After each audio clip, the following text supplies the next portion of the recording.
కోరిన కోరికలను తీర్చే దేవుడు ఆ బోలా శంకరుడు. ఎవరైనా సరే శివలింగం పైన కొన్ని నీళ్లు పోసి భక్తితో కన్నీళ్లతో పరమేశ్వర నన్ను ఆదుకోవయ్యా అని వేడుకోగానే వెంటనే ఆదుకునే దేవుడు ఆ పరమేశ్వరుడు. ఈ సృష్టికి ఆది దంపతులు పార్వతీ పరమేశ్వరుడు. అలాంటి పార్వతీ పరమేశ్వరులను మనం నిత్యం ఆరాధిస్తూ ఉంటాం.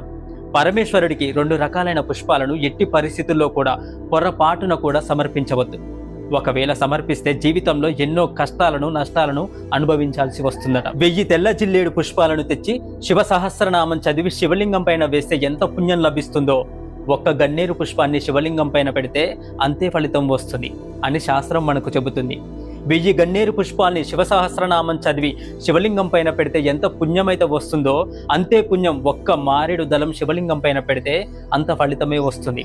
అలాగే ఒక బిల్వపత్రాన్ని శివలింగం పైన పెడితే 3 జన్మల పాపాలను శివుడు హరింపజేస్తాడట. 1000 బిల్వ దళాలను శివలింగం పైన వేస్తే ఎంత ఫలితం వస్తుందో ఒక్క తామర పువ్వును శివలింగం పైన పెడితే అంతే ఫలితం వస్తుంది. అదేవిధంగా 1000 తామర పుష్పాలను శివలింగం పైన పెడితే ఎంత ఫలితమైతే వస్తుందో అంత ఫలితం ఒక్క ఉమ్మెత్త పువ్వును శివలింగం పైన పెడితే అంత ఫలితం వస్తుందని శాస్త్రం మనకు చెబుతుంది. 1000 జమ్మి పువ్వులు శివలింగం పైన పెట్టి పూజిస్తే ఎంత ఫలితమైతే వస్తుందో ఒక్క తుమ్మి పువ్వు పెడితే అంత ఫలితం వస్తుందని చెబుతున్నారు.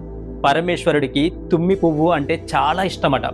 మారేడు పువ్వు కంటే కూడా తుమ్మి పువ్వు అంటే శివుడికి చాలా ఇష్టమని శివపురాణం మనకు చెబుతుంది.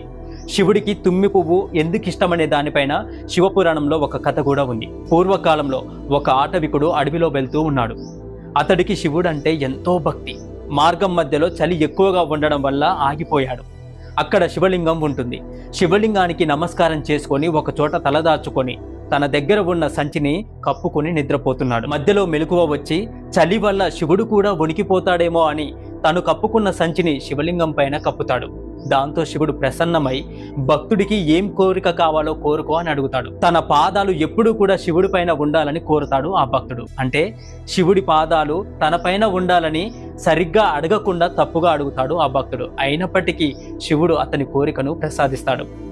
వచ్చే జన్మలో ఆ ఆటవికుడు తుమ్మి పువ్వుగా జన్మించి పాదాల రూపంలో ఉండి ఎప్పుడూ తనపై ఉండేలా కోరికను ప్రసాదించాడు ఆ పరమేశ్వరుడు.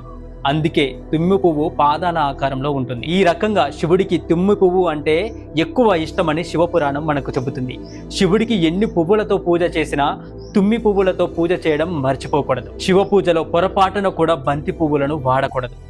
మొగిలి పువ్వులను కూడా శివుడికి అస్సలు అర్పించకూడదు.